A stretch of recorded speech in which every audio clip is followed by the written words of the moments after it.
The world didn't end with a bang or a flash. It ended with a wheeze. The Ether Reapers didn't come to conquer our cities or enslave our people. They came for the one thing we always took for granted, the air in our lungs. Their ships, massive translucent towers of crystalline geometry known as atmospheric siphons, descended into the stratosphere and began to spin. They created planetary-scale vortices, massive straws that reached down from the edge of space to suck the oxygen and nitrogen directly out of our sky. The sky turned from blue to a bruised, sickly purple, and then to a permanent, star-streaked black. At sea level, the air pressure plummeted. People began to drop in the streets from hypoxia. Fires wouldn't light. Engines wouldn't start. The world was being turned into a vacuum-sealed tomb, a dead rock floating in a void of its own making. But humanity has always been a species of fire, and we refused to let our flame be extinguished by a lack of oxygen. We created the 14th Stratospheric Strike Wing, famously known as the lung breakers. Standard jet engines are useless when there's no air to combust. So, we rebuilt our interceptors into the SF-9 fire breathers. They are essentially manned rockets, powered by massive tanks of liquid oxygen LOX, and hydrogen, designed to operate in the thinning, freezing death zone of the upper atmosphere. We don't fly on wings anymore, we fly on raw thrust and sheer, stubborn velocity. I am Commander Sterling. Our mission, Operation Last Breath. We are the final spear aimed at the Great Throat, the primary siphon ship currently siphoning the Pacific Basin. If we don't shatter its containment field within the next 20 minutes, the atmospheric pressure will drop below the survivable threshold for the human race. We launched from a high-altitude carrier, a pressurized fortress floating at 50,000 feet. The takeoff was a violent kick in the chest. Without a thick atmosphere to provide lift, the SF-9s relied on pure G-force to stay airborne. As I throttled up, the liquid oxygen flooded the combustion chamber, and the roar of the engine was a physical punch through my seat. My HUD flickered to life, showing the atmospheric pressure dropping rapidly. Lung breakers, check your seals. We are entering the dead zone. Engage internal scrubbers, I ordered, my voice sounding metallic through the rebreather mask.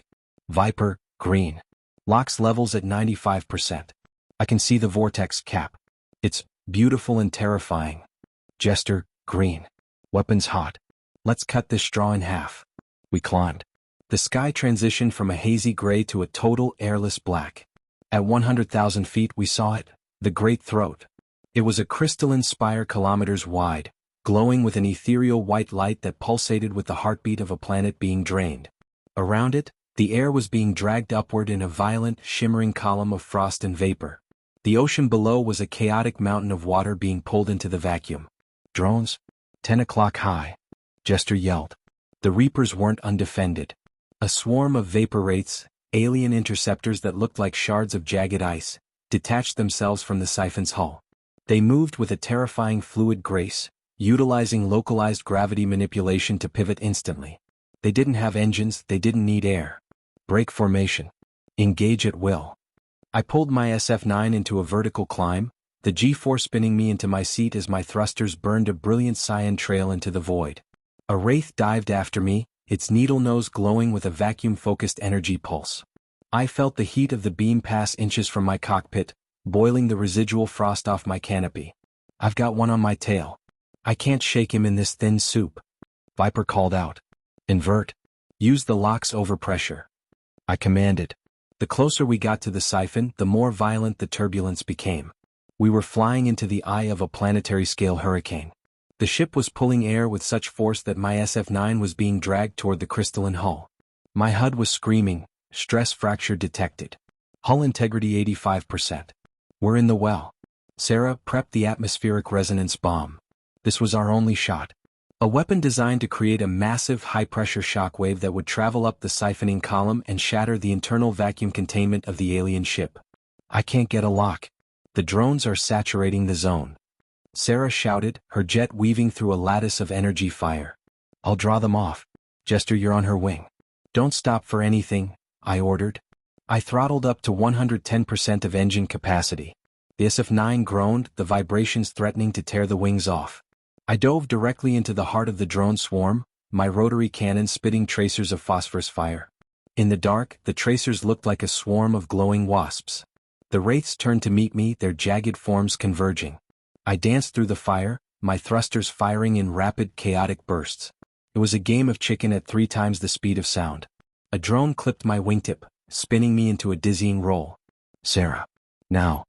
I saw Sarah's SF-9 dive toward the glowing base of the siphon, where the atmospheric column was at its densest. She released the bomb, a massive silver canister that looked like a drop of mercury in the starlight. The bomb entered the vortex.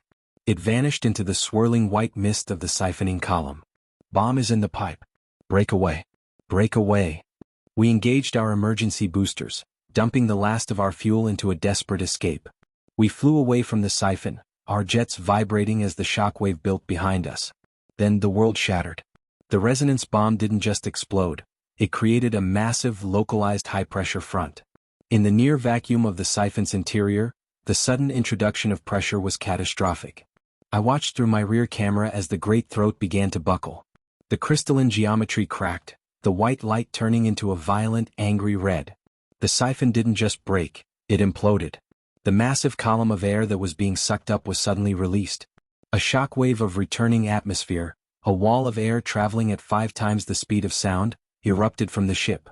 It hit the surrounding drone swarm, crushing them against the returning air pressure. The great throat collapsed, falling into the Pacific in a rain of crystalline debris that looked like falling stars. The sky above us began to change. The bruised purple was pushed aside by a rush of returning blue. The stars vanished as the atmosphere thickened, scattering the sunlight once again. We got it? The pressure is rising, Jester panted, his voice finally sounding clear as the air returned to his cockpit.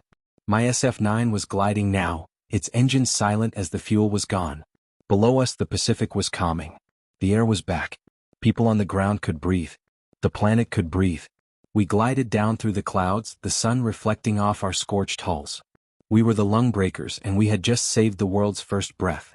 Humanity had proven the ultimate truth of the extinction war. You can try to steal our sky. You can try to suffocate our cities. But as long as there is a single man with a tank of oxygen and a fire in his heart, we will find a way to breathe. We don't fear the vacuum. We are the masters of the atmosphere, and we've got plenty of air to share. At the end of a missile. The great throat is dead. The sky is ours.